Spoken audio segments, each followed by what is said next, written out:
देश में कोविड टीकाकरण अभियान 16 जनवरी से होगा शुरू। प्रधानमंत्री कोरोना वैक्सीन मुद्दे पर कल करेंगे सभी राज्यों के मुख्यमंत्रियों से बैठक।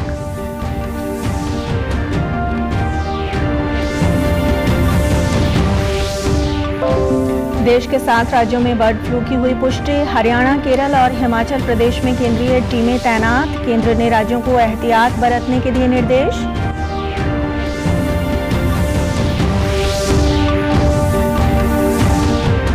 प्रदेश में पशु चिकित्सक कर रहे हैं पोल्ट्री फार्मों का निरीक्षण। संचालकों को दी जा रही है बर्ड फ्लू से बचाव और रोकथाम की जानकारी।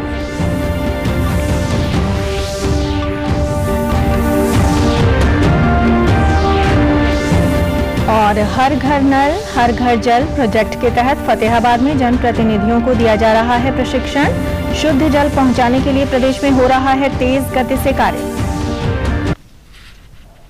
नमस्कार, मैं ऋतु कौशिक। अब समाचार विस्तार से।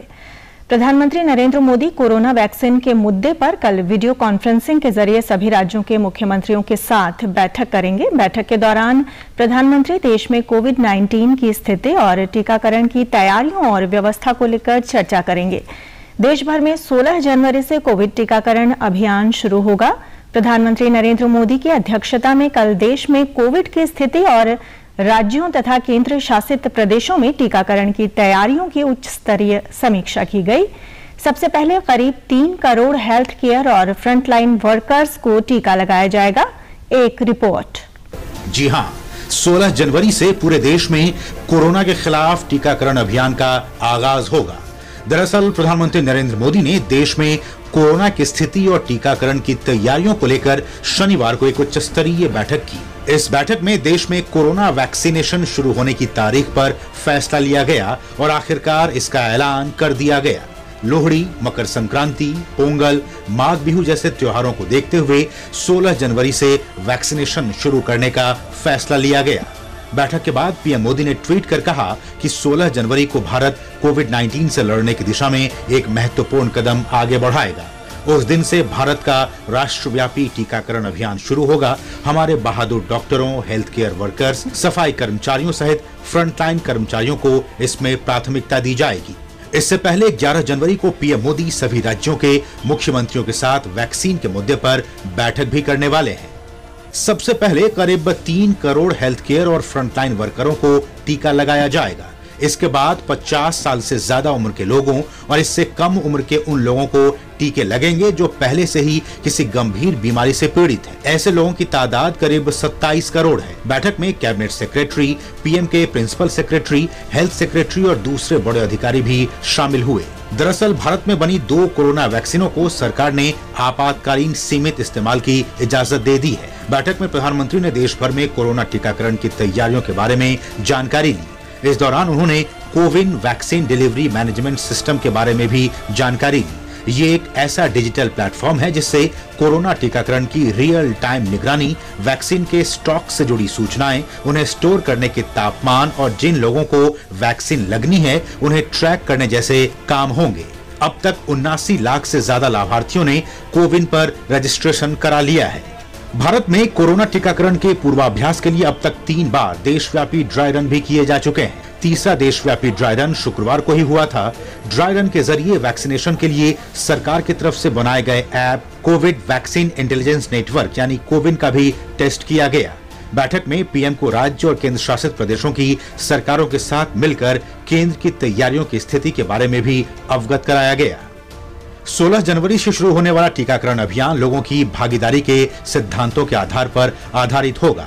इनमें चुनावों में होने वाली बूथ रणनीति और वैश्विक टीकाकरण कार्यक्रम के अनुभवों को शामिल किया जाएगा। टीकाकरण के दौरान इस बात का खास ख्याल रखा जाएगा कि मौजूदा स्वास्थ्य सेवाओं के साथ कोई समझौता ना हो, विशेष रूप से राष्ट्रीय कार्यक्रमों और प्राथमिक स्वास्थ्य देखभाल पर कोई असर ना हो और वैज्ञानिक और नियामक मानदंडों के साथ भी कोई समझौता ना हो। टीकाकरण कार्यक्रम के लिए व्यापक प्रशिक्षण अभियान भी चलाया गया। बैठक में प्रधानमंत्री को देश भर में 3 चरणों में आयोजित किए गए वैक्सीन के ड्राई रन से भी अवगत कराया गया। इस बीच केंद्रीय स्वास्थ्य मंत्री डॉक्टर हर्षवर्धन ने कहा है कि साल 2020 सिर्फ कोविड-19 जैसी घातक बीमारी का साल नहीं बल्कि वैज्ञानिक उपलब्धियों का भी वर्ष रहा है। वैज्ञानिकों के पूरे समुदाय ने कोविड की चुनौतियों को अवसर में बदल दिया। जल्द ही लोगों को कोविड वैक्सीन दी जाएगी। स्वास्थ्य मंत्री अनिल विज ने कहा कि 16 जनवरी से शुरू होने वाले कोविड टीकाकरण अभियान के तहत प्रदेश में 3 वर्गों के करीब 67 लाख लोगों को कोविड-19 वैक्सीन का टीकाकरण किया जाएगा। उन्होंने बताया कि केंद्र सरकार के दिशा निर्देशों का पालन करते हुए हरियाणा सरकार द्वारा हेल्थ केयर और फ्रंटलाइन वर्कर्स, 50 वर्ष से अधिक आयु के सभी लोगों और 50 से कम आयु के शुगर, हार्ट जैसी गंभीर बीमारियों से पीड़ित लोगों को कोरोना वैक्सीन का टीका लगाया जाएगा। हरियाणा के पंचकुला जिले की 2 मुर्गी पालन कंपनियों से लिए गए नमूनों में एवियन फ्लू की पुष्टि के बाद मध्य प्रदेश के शिवपुरी, राजगढ़, शाजापुर, आगर, विदिशा, उत्तर प्रदेश के जूलॉजिकल पार्क, कानपुर और राजस्थान के प्रतापगढ़ व दौसा जिलों में प्रवासी पक्षियों में एवियन फ्लू के मामले दर्ज किए गए हैं। विभाग ने प्रभावित राज्यों के लिए परामर्श जारी किया है जिससे बीमारी का प्रसार रोका जा सके। अभी तक 7 राज्यों केरल, राजस्थान, मध्य प्रदेश, हिमाचल प्रदेश, हरियाणा, गुजरात और उत्तर प्रदेश में इस बीमारी की पुष्टि हो चुकी है। छत्तीसगढ़ के बालोद जिले में 8 जनवरी की रात और 9 जनवरी की सुबह मुर्गियों और जंगली पक्षियों की असामान्य मौत की खबरें आई हैं। राज्य में आपात स्थिति के लिए RRT दलों का गठन कर दिया है और प्रयोगशाला को नमूने भी भेज दिए गए हैं। इसके अलावा दिल्ली में संजय झील से भी बत्तखों की असामान्य मृत्यु की खबरें मिली हैं। परीक्षण के लिए नमूने प्रयोगशाला को भेज दिए गए हैं। महाराष्ट्र के मुंबई, ठाणे, दापोली, परभणी और बीड जिलों से एवियन फ्लू की पुष्टि के लिए मृत कौओं के नमूने NIHSD को भेज दिए गए हैं। इसके अलावा केरल के 2 प्रभावित जिलों में पक्षियों को मारने का अभियान पूरा हो गया है। केरल, हरियाणा और हिमाचल प्रदेश के प्रभावित इलाकों की निगरानी के मकसद से भ्रमण के लिए केंद्रीय दल नियुक्त कर दिए गए हैं। बर्ड फ्लू के प्रति केंद्र सरकार के एहतियात बरतने के परामर्श के बाद प्रदेश में पशु चिकित्सक पोल्ट्री फार्म का दौरा कर संचालकों को सावधानियां बरतने के लिए परामर्श दे रहे हैं। इस कड़ी में सिरसा जिले के गांव नाथूसरी कलां के पशु चिकित्सक डॉक्टर अनिल बेनीवाल ने क्षेत्र में आने वाले पोल्ट्री फार्म का निरीक्षण किया और संचालकों को इस बीमारी से बचाव और रोकथाम के उपायों के बारे में भी विस्तार से जानकारी दी। उन्होंने कहा कि अगर फार्म में इस प्रकार के कोई लक्षण नजर आते हैं तो तुरंत चिकित्सक से संपर्क करें। हम बर्ड फ्लू कहते हैं, उसके बचाव के बारे में किसानों को अवगत कराया गया और इसमें किसानों को बताया गया कि हम इस बीमारी को किस तरह से रोक सकते हैं और इसको रोकने के लिए मुख्यतः जो फॉर्मेलिन होता है उसका छिड़काव अपने फार्म्स के बाहर करें, अननेसेसरी बर्ड्स के एंट्री को रोकें और अननेसेसरी कोई भी आवाज़ आई उसको भी बंद करें और अंदर आप प्रवेश करते हैं पोल्ट्री फार्म में उस टाइम भी अपने आप को डिसइंफेक्ट जूतों को उनको या फिर जो फिर उनके फीडिंग इंस्ट्रूमेंट है उनको अच्छे से डिसइंफेक्ट करके ही यूज करें ताकि इस बीमारी से बचा जा सके। आज पूरी दुनिया में विश्व हिंदी दिवस मनाया जा रहा है। विश्व में हिंदी भाषा के प्रचार प्रसार के लिए जागरूकता पैदा करना और हिंदी को अंतर्राष्ट्रीय भाषा के रूप में पेश करने के उद्देश्य से ये दिवस मनाया जाता है। विदेशों में भारत के दूतावास इस दिन को विशेष रूप से मनाते हैं। विश्व हिंदी दिवस के मौके पर केंद्रीय सूचना एवं प्रसारण मंत्री प्रकाश जावड़ेकर ने ट्वीट संदेश के जरिए देशवासियों को विश्व हिंदी दिवस की शुभकामनाएं दी। मुख्यमंत्री मनोहर लाल ने ट्वीट कर विश्व हिंदी दिवस पर सभी को शुभकामनाएं दी। उन्होंने कहा कि अपनी मातृभाषा को सम्मान के साथ बोलें और इस पर गर्व करें। अपनी निज भाषा में ही हमारा मान और गौरव है। मुख्यमंत्री ने कहा कि आइए हम सभी पूरे उत्साह, स्वाभिमान और गर्व के साथ हिंदी के प्रसार को जन जन तक ले जाने का संकल्प लें। हर घर नल हर घर जल प्रोजेक्ट के तहत फतेहाबाद में अधिकारियों द्वारा गांव के जनप्रतिनिधियों को प्रशिक्षण दिया जा रहा है। जन स्वास्थ्य एवं अभियांत्रिकी विभाग के अधिकारियों ने बताया कि प्रधानमंत्री के इस मिशन को कामयाब करने के लिए प्रदेश भर में तेज गति से कार्य चल रहा है। हर घर में शुद्ध जल पहुंचाने के लिए निरंतर गांव के प्रतिनिधियों को प्रशिक्षण दिया जा रहा है। ये कार्य वर्ष 2022 तक पूरा करने का संकल्प लिया गया है ताकि केंद्र सरकार की इस योजना को समय से पूरा किया जा सके। उन्होंने बताया कि हर घर नल से जल स्कीम को पूरा करने के लिए गांव के सरपंच, पंच, ग्राम सचिव और अनेक अधिकारियों को लेकर समितियां बनाई गई हैं जो इस मिशन को पूरा करने में दिन रात मेहनत कर रही हैं।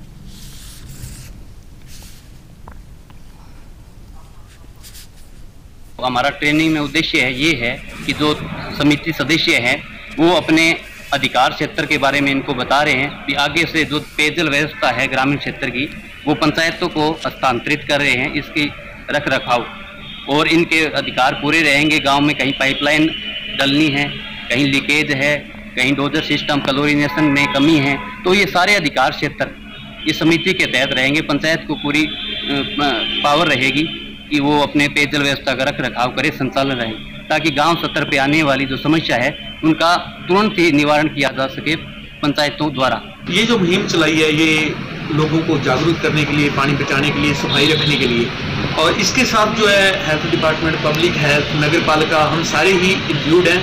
और लोगों को जब मेरे सफाई कर्मचारी आते हैं और वैसे भी हम जाके स्कूलों में आगे जागरूक करते हैं कि पानी बचाओ, स्वस्थ रखो, स्वस्थ रहने से बीमारियां दूर भागती हैं, और इसमें हम पूरा योगदान देंगे। ये सीखने को मिला है भी गाँव में पानी बचाओ, जल बचाओ, और जो सरकार की मुहिम है उसके लिए हम गांव में लोगों को समझाते भी है भी पानी है, जहाँ भी टूटी फुल्ली मिलती है उसको बंद भी करवाते हैं, लोगों को समझाते हैं भी पानी जरूरी है। आने वाले दिनों में पानी खत्म हो जाएगा तो जल बिना तो जीवन ही नहीं, कल्पना भी नहीं कर सकते हम भी, अपन जी सकते हैं क्या जल बिना? यही है, हम गाँव में पूरी कोशिश करेंगे क्या, वेस्ट होने ही नहीं देंगे पानी। हमें पानी बचाने की ट्रेनिंग दी गई है, इससे मैं बहुत अच्छी तरह खुश हूँ कि गांव-गांव में जाके, घर-घर में जाके पानी बचाएंगे और सबको समझाएंगे कि पानी बहुत कीमती चीज़ है, इसे बचाना बहुत ज़रूरी है, क्योंकि कमी आने पर हम ही दुखी होंगे। हमें पानी बचाना बहुत ज़रूरी है। केंद्र सरकार ने हर घर में स्वच्छ जल पहुँचाने के लिए जो योजना बनाई है, जल जीवन मिशन, उस योजना को सफल बनाने के लिए उसमें एक ग्राम लेवल पर एक समिति बनाई गई, एक कमेटी हर गांव में। उस कमेटी के जो सभी सदस्य हैं उनको आज जैसे किस तरह इस योजना को सफल बनाना है, जो व्यर्थ जल बह रहा है उसको रोकने के लिए, और साफ जल हर घर में जो शुद्ध पेयजल उपलब्ध करवाने के लिए जो सरकार की योजना है उसको किस तरीके से सफल बनाना, उन सभी को आज ये बातें बताई जा रही है। प्रदेश से जुड़ी खबरों को विस्तार से जानने के लिए आप हमारे साथ फेसबुक, ट्विटर और यूट्यूब के माध्यम से भी जुड़ सकते हैं। हमसे जुड़ने के लिए आप हमारे सोशल मीडिया हैंडल को फॉलो कर सकते हैं। कैथल जिले के गांव कैलरम, बाता, चांदना और कलायत के किसान समूह बनाकर मशरूम की जैविक खेती कर अच्छा मुनाफा कमा रहे हैं। मशरूम की खेती वर्ष भर होती है। इसमें बटन मशरूम, डिग्री मशरूम और मिल्की मशरूम अलग अलग मौसम में उगाए जाते हैं। किसानों ने बताया कि वे जैविक तरीके से मशरूम की खेती कर रहे हैं और लगभग 5000 मशरूम की ट्रे रखी है। किसानों ने कहा कि इस प्रकार समूह बनाकर मशरूम की खेती से उन्हें अच्छा रोजगार मिला है और अन्य बेरोजगार युवाओं को भी उन्होंने रोजगार दिया है। उन्होंने कहा कि मशरूम की जैविक खेती उन्हें लाभदायक सिद्ध हो रही है। भूमिहीन किसानों रोजगार न होने के कारण काफ़ी परेशानी हो रही थी। सन 2010 के आसपास फिर कृषि विज्ञान केंद्र के टच में आया। 2012 से कृषि विज्ञान केंद्र से मशरूम की ट्रेनिंग दी। स्टार्टिंग में 50 बैग से काम स्टार्ट कराया। बढ़ते बढ़ते मैं आज लगभग 5-6 हज़ार बैग यहाँ फार्म पे रखे हुए हैं। 5-6 हज़ार बैग की खेती कर रहा हूँ। खाद वगैरह भी खुद तैयार कर रहा है, खुद ही प्रोसेस कर रहे हैं, खुद ही मार्केट कर रहे हैं, खुद ही बेच रहे हैं। मैं कैथल जिले ही नहीं पूरे प्रदेश में एक अच्छा नाम है, एक अच्छा मतलब काम भी, कई परिवारों को रोजगार भी दे रखा है। अपने साथ में लगभग 25 से 30 फैमिली जुड़ी हुई है। उनका परिवारों का रोजगार चल रहा है, रोजगार दे रखा है। यहाँ पर लेबर भी लगी रहती है, कंटिन्यू चलता रहता है। वो खेती कर करके मैं पूरा थक गया था, ठेके में लेकर वैसे भी लेकर। उन खेती के अंदर मेरे को कोई लाभ नहीं था। अब मैं यहाँ 50-60 हज़ार रुपये लगाकर लाखों कमा लेता हूँ और अच्छे इन पे मेरे जो गांव के नवयुवा उनको भी रोजगार दे रहे हैं हम। और इसके अंदर कोई भूमि की जरूरत नहीं है। इसके अंदर खाली प्लाट के अंदर भी कर सकते हैं हम, मतलब कोई प्लाट हो या खाली रूम हो उसके अंदर भी कर सकते हैं। छोटी जगह में इसको कर कर अच्छा मुनाफा प्राप्त कर सकते हैं। स्टार्टिंग में हमने 100 बैग रखे थे। उसके बाद में जगदीप जी से कांटेक्ट हुआ, हमने एक एफपीओ बनाया और आज हमने लगभग 5 से 6 हज़ार बैग रखे हुए हैं यहाँ पे। बहुत अच्छी तरह से बिजनेस चलता है इनका, बहुत अच्छे चलते हैं। जब मैं बेरोजगारी से फिरता था, मैंने कोई काम नहीं मिल रहा था, बहुत मेहनत कठिनाइयों भी उठानी पड़ी और मैंने जगदीप से मिला, इसके फार्म पे आया मैं और रामनिवास बाता वाले जैसे रामनिवास चंदाना वाले इनके पास मिला, इनके साथ काम किया, बहुत अच्छा काम लगा मैंने भी और मेरा बहुत अच्छा बेरोजगार चल रहा है। अंत में इस बुलेटिन के मुख्य समाचार एक बार फिर। देश में कोविड टीकाकरण अभियान 16 जनवरी से होगा शुरू। प्रधानमंत्री कोरोना वैक्सीन मुद्दे पर कल करेंगे सभी राज्यों के मुख्यमंत्रियों से बैठक।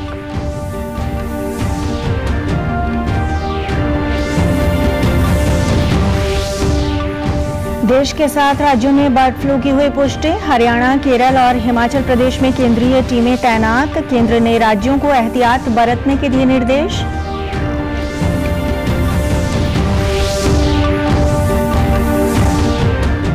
प्रदेश में पशु चिकित्सक कर रहे हैं पोल्ट्री फार्मों का निरीक्षण। संचालकों को दी जा रही है बर्ड फ्लू से बचाव और रोकथाम की जानकारी।